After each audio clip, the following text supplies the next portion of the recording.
भाई ये नहीं करेगा, चौथी मंजिल नहीं बनाएगा, पांचवी नहीं बनाएगा, कुछ पैसे लेके वो 5-6 लोग हैं, नाम गिनवा दूं क्या उनके? वो तिवारी मूछ वाले बुड्ढे, धोती वाले, सुधाकर। शालीनता है। अरे हम तुम्हारे बाप की उम्र में, लेकिन तुम इस ढंग से अपनी भाषा पेश कर रहे हो तो आपको संस्कार नहीं मिला है। फेसबुक के माध्यम से जब तक मनोज धामा अपने आप को ये नहीं कहेंगे कि गुरुजी मेरी बहुत बड़ी गलती है, मैं आपको जो मैंने कहा मैं अपने वापस लेता हूँ, तब तक मैं भाई साहब आप लोगों के माध्यम से जरूर मैं प्रेरित।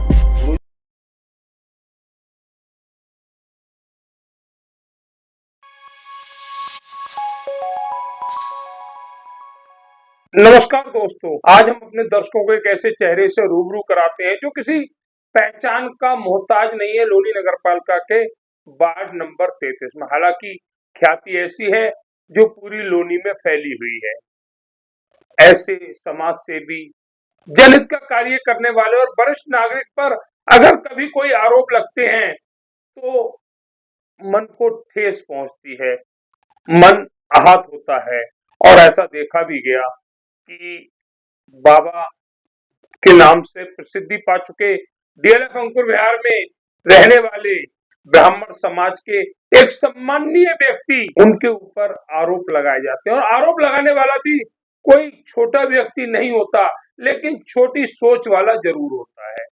लोनी नगर पालिका परिषद के पूर्व अध्यक्ष मनोज धामा द्वारा जो आरोप क्षेत्र के वरिष्ठ नागरिक, सम्माननीय सदस्य पर लगाए जाते हैं और वह भी तथ्यहीन, जिसके कोई भी तथ्य पूर्व नगर पालिका परिषद के अध्यक्ष के पास नहीं है, और उनके द्वारा अगर किसी सम्माननीय सदस्य पर आरोप लगे तो मन का आहत होना भी एक बड़ा विषय है। तो आज चर्चा क्षेत्र के उन्हीं सम्माननीय सदस्य से करते हैं, चर्चा करते हैं कि ऐसे कौन से कारण रहे जो आप पर आरोप लगाए गए।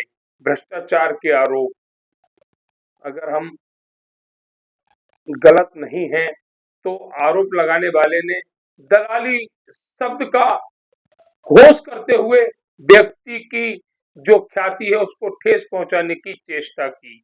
हालांकि हम मनोज धामा की किसी भी बात की पुष्टि नहीं करते, लेकिन ये जरूर कहेंगे कि अगर उनके पास लगाए गए आरोपों के कुछ तथ्य हैं तो उन तथ्यों को सामने रखें, जिससे कि वह व्यक्ति जो ऐसे किसी कार्य में संलिप्त नहीं है, उनके ऊपर आरोपों को तथ्य दिखाकर साबित किया जा सके। हालांकि वह व्यक्ति चैलेंज कर चुका है पूर्व नगर पालिका परिषद के अध्यक्ष को। क्या उनकी चुनौती अध्यक्ष जी स्वीकार करेंगे या फिर बातों को गोलमोल रहने दिया जाएगा? तो चलिए आज की चर्चा करते हैं हम क्षेत्र के सम्माननीय वरिष्ठ नागरिक, भाजपा के वरिष्ठ कार्यकर्ता और हमेशा लोगों की समस्याओं पर नजर रखने वाले बाबा से, जो बाबा के नाम से डीएलएफ अंकुर विहार ही नहीं बल्कि पूरी लोनी में प्रसिद्धि पा चुके हैं। बाबा, सबसे पहले हम चाहेंगे कि दर्शकों को आप अपना नाम बताएं, उसके बाद हम चर्चा करेंगे आप पर लगाए गए उन आरोपों की जो आरोप बिना तथ्य के आप पर लगाए गए। मेरा नाम सुधाकर तिवारी और मैं आपके सबको चैनल के माध्यम से नमस्कार करना चाहता हूं।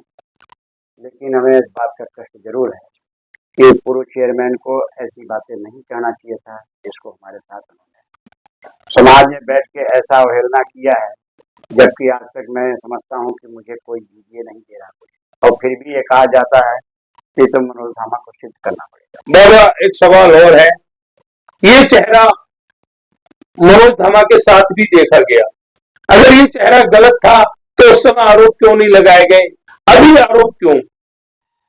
देखिए, मनोज धामा पहले भाजपा के थे और भाजपा के जब थे तो हम लोग सब उनके साथ थे।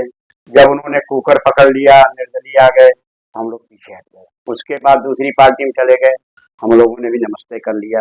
रही बात है कि मनोज धामा पहले जो सम्मान से मिलते थे कि चाचा जी प्रणाम, चाचा जी नमस्ते, चाचा जी प्रणाम, पैर छू के प्रणाम करते थे, हम लोग आशीर्वाद देते थे। हमारी कोई उनकी जाति दुश्मनी नहीं है, कोई उनकी लड़ाई नहीं है, रही बात है कि किसके कहने पे उन्होंने इस शब्द का इस्तेमाल किया, तो मुच्छों वाले, धोती वाले, ओ बाबा बुड्ढा, तो कि कोई पीछे से कह रहा है सुधाकर तिवारी। तो मेरा कहने का मतलब ये है कि आपके चैनल के माध्यम से बता देना चाहता हूँ कि मनोज धामा जी जो कहे हैं, हम लोग सनातनी हैं और सनातनी ही रहेंगे।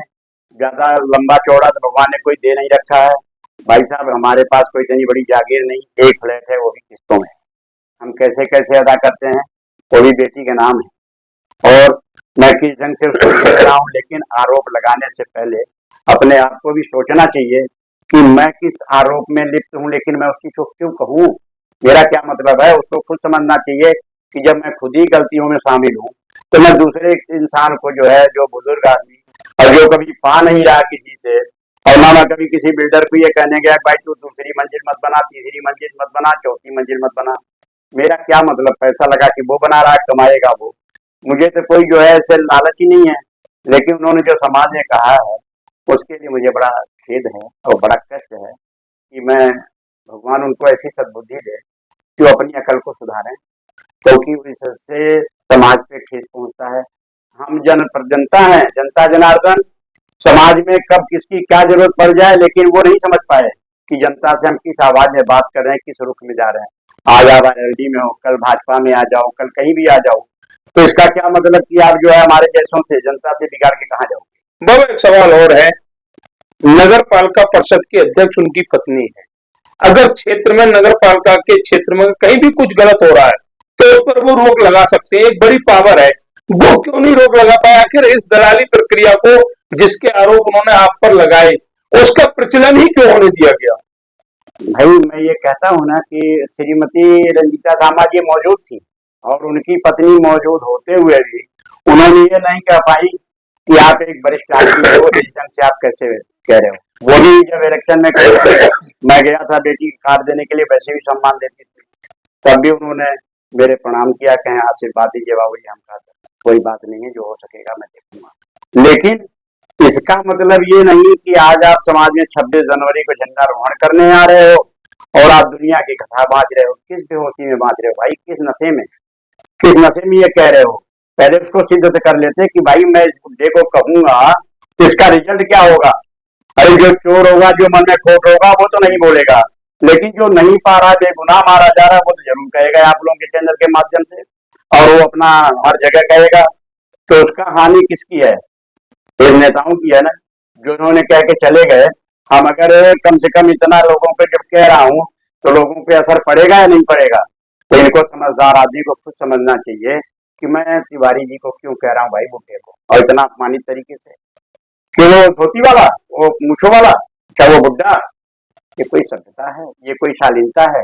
अरे हम तुम्हारे बाप की उम्र में, लेकिन तुम इस ढंग से अपनी भाषा पेश कर रहे हो, तो आपको संस्कार नहीं मिला है, आपको संस्कार नहीं है। आपको समाज में आप कैसे नेता चुने गए हो, आप कैसे दुनिया भर के सपने देख रहे हो, हम जैसों से बिगाड़ के क्या लोगे।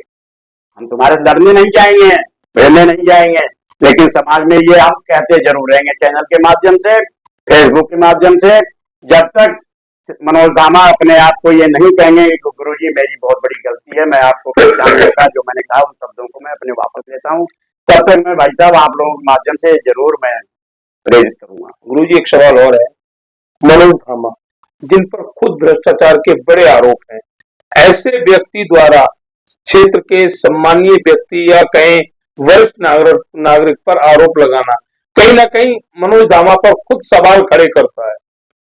मैं वही चीज तो कह रहा हूँ कि अपने आरोपों को तो देख नहीं रहे, भूल गए कि जो इन पे आरोप लगे हैं विजिलेंस द्वारा या किसी द्वारा, वो आरोप तो अपना देखना नहीं चाह रहे हैं, और हमारे को जो है समाज में खड़े होकर कह दिए 20-25 आदमी, 30 आदमी, 50 आदमी में, इसका कोई सभ्यता थोड़ी है, शालीनता थोड़ी है। अरे आदमी पहले अपने आप गिरहमान झांकना चाहिए, फिर दूसरे के गिरहमान के झांको तो अच्छा लगेगा। अरे आपको कौन नहीं जानता, सब जानते हैं कि भाई मनोज धामा किस जगह लिप्त हैं, कहाँ कैसे हैं, लेकिन हमने तो आज तक कभी नहीं कहा। लेकिन आज चैनल के माध्यम से बताना चाह रहा हूँ कि जो कहा है वो पहले अपने आप को देख लें, फिर उसके बाद दूसरे को देखें तो अच्छा लगेगा। अच्छा, आपके साथ साथ कुछ और लोगों पर भी आरोप लगाए गए थे, हालांकि आपने कई प्लेटफॉर्म पर अपना स्पष्टीकरण दिया है, चाहे वो फेसबुक लाइव के माध्यम से हो या विभिन्न चैनलों पर, लेकिन अन्य लोग अपना स्पष्टीकरण देने के लिए सामने अभी तक नहीं आए। देखिए, मैं आपको बता दूं, जिसके मन में कोई खोट होगा, जिसके मन में कोई ग्लानि नहीं होगी, जो लेता देता होगा वो जाने। मैं तो जानता हूं कि मुझे जब 2 रुपए नहीं मिल रहे हैं तो मेरे पास एक औलाद है 4 लड़कियों में, और मैं ये मंदिर पे औलाद के सिर पे हाथ धर के कसम खा के मैं कह सकता हूँ कि जब मुझे नहीं मिल रहा है तो मैं हर जगह। अरे भाई साहब, मेरी छोटी सी पोती है 8 साल की, उसने जब ये वीडियो देखा मेरा फोन, तो करे दादा आप भी लिप्त हो, वीडियो से आप 10-5 हजार रुपए ले रहे हो, हम लोगों को तो नहीं पता है, और आपने कभी घर में जिक्र भी नहीं किया है, आप ही देखिए वीडियो आई है। मैंने कहा बेटा बड़े आदमी हैं, कोई बात नहीं, जो कह दिए नेता लोग हैं, कोई बात नहीं, वो प्रभु अपने आप सुनेगा। लेकिन कष्ट तो सबको होता है कि बेबुनियाद किसी को आरोप लगाना, प्रत्यारोप लगाना गलत है। अब इससे ज्यादा मैं क्या कहूँ इनको कि इनकी सभ्यता संस्कार सब खत्म हो गया। अपने आप इतना, एक लोग कहते हैं, दोहा कहा गया है कि कनक कनकते 100 गुनी मादकता अधिकार, और या खाए बहुराए जग या पाए बहुराए। तो वो हालत हो रही है कि लक्ष्मी इनसे अब बर्दाश्त नहीं हो पा रही है, इसलिए वो दूसरों को, हमारे जैसे को साक्ष्य दे रहे हैं। अच्छी बात है, इनका वो परमात्मा देख रहा है, भली भांत देख रहा है कि परमात्मा की लाठी में आवाज नहीं होता, उसकी लाठी ऐसी होती है कि बिना आवाज के ही मार लेती है, लेकिन समय लगता है। हम तो अपने आप को खाते कम है, रोते ज्यादा है। ये प्रभु इस चीज का आप जो है देखना कि जो मेरे को बेबुनियाद आरोप लगाया गया है, उस पे आप जो है भली भांत उस पे मनन करना। प्रभु आपका कार्य है, हम तो गरीब ब्राह्मण ऐतिहासिक हैं, हम तो अपना प्रभु के आगे हाथ पांव जोड़ लेते हैं। हमारे पास लड़ने झगड़ने थोड़ी जाऊंगा मनोज दामा से, ये तो भ्रष्ट आदमी गाय कमाए बैठे हैं। तो इसलिए मैं कहा हूँ कि हमें तो इतना है कि आप साक्ष्य दे दें, या ये अपने आप को अपने महसूस करके वही समाज में कह दें कि भाई मेरी गलती है और मैंने बहुत बड़ी गलती की है, तो ऊपर वाला शायद ना माफ करे, लेकिन मैं तो कर ही दूंगा, क्योंकि पंडित तो भावुक होता है। बहुत एक सवाल और है, आखिरी सवाल है ये हमारा आपसे।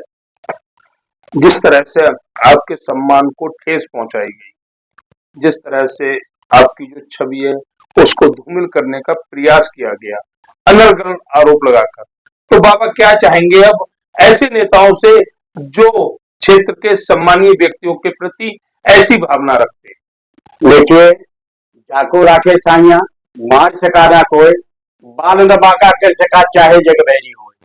हमारे से तो कोई फर्क नहीं है, फर्क तो उन नेताओं पे ही पड़ेगा जो ये बेबुनियाद बातें कर रहे हैं ना, फर्क तो उन पे ही जाएगा, क्योंकि सत्य की जीत होती है और सत्य सदैव अटल है। रही बात है कि आज फिर भी ये मैं कह रहा हूँ कि नेताओं को चुनती है जनता, और जनता ऐसे मौके पे दिखाती है कि आप वही नेताजी है ना जिन्होंने बेबुनियाद हमें जो है समाज में कह करके कह दिया था, तो मैं बस्ता ढोने लायक तो नहीं रहा। मैं आज समाज में खड़ा होकर तो नहीं कहूंगा कि भाई आप लोग इनका ध्यान रखिए, चाहे ये हमारी पार्टी में ही आ जाए, तब भी मैं नहीं कहूंगा कि इनका ख्याल रखिए। मैं इस समाज में पहले अपने आप को निंदित हो, अपने आप को ग्लानि लें और अपने आप को ये सत्यता जाहिर करें, फिर उसके बाद मन में जो ठन जाती है वो परमात्मा के आगे ही रोता है। और रही बात है कि वो आप खुद समझदार हैं कि मैं बराबर इसको कहता रहूंगा, बराबर बताता रहूंगा, जब तक मनोज धामा अपने आप को ये नहीं समझेंगे कि मैंने गलत किया है, मैंने गलत कहा है। सबका नाम लियो, क्या लिए क्या नहीं लिए, हमें कोई मतलब नहीं है। रही बात है जो वो बुड्ढा मूछों वाले, धोती वाले, या वो बुड्ढा, वो बहुत बड़ा गलत कहा है, वो समाज इनका निंदा कर रहा है और समाज में निंदित होंगे और हर समय निंदा करे जाएंगे। तो ये थे हमारे साथ बाबा सुधाकर तिवारी जी, जो आहत मन से वार्ता कर रहे हैं, और मन आहत है कि कोई व्यक्ति, किसी व्यक्ति के ऊपर अगर इस तरह के आरोप लगाए जाते हैं, जिस व्यक्ति का दूर दूर तक ऐसा कोई नाता नहीं होता, फिर भी उस पर आरोप लगाए जाते हैं, तो मन तो आहत होता है। और ऐसा ही हमारे बाबा का मन आहत है, और आहत मन से निकली बद्दुआ कहीं ना कहीं उस व्यक्ति को जरूर लगती है। और यही देखा गया है, बाबा ने कहा कि मैं माफ कर दूंगा, परमात्मा करे या ना करे, पर मैं माफ जरूर कर दूंगा अगर मनोज धामा खुले मंच से माफी मांगते हैं। तो क्या ऐसा हो पाएगा? क्या मनोज धामा जी अपनी गलती का पछतावा करेंगे? ये तो आने वाला समय बताएगा, लेकिन बिना तथ्य के किसी पर भी आरोप लगाना यह नियति ठीक नहीं है। राजनीति अपनी जगह है, लेकिन किसी सम्माननीय व्यक्ति का, वरिष्ठ नागरिक का अपमान करने का अधिकार किसी के पास नहीं है। चैनल के माध्यम से हम उन सभी नेताओं से यही कहेंगे कि ऐसी किसी भी वार्ता से बचे जो किसी के मन को ठेस पहुंचाने का कार्य करे। और बाबा सुखसागर तिवारी पर लगाए गए आरोपों को लेकर मनोज धामा जी या तो तथ्य प्रस्तुत करें, वरना खुले मंच से माफी मांगे, तब उनका बड़प्पन दिखेगा। अन्यथा बाबा ने जो कहा है कि मुझे जब जब मौका मिलेगा मैं मनोज धामा पर आरोप लगाऊंगा कि बिना तथ्य के आखिर हमें बदनाम क्यों किया गया। तो आज के लिए बस इतना ही। हम चाहेंगे कि जब मनोज धामा जी खुले मन से माफी मांगे, उस दिन हम फिर बाबा से चर्चा करें और बाबा की जीत में अपनी सहभागिता निभाएं। सभी के लिए नमस्कार।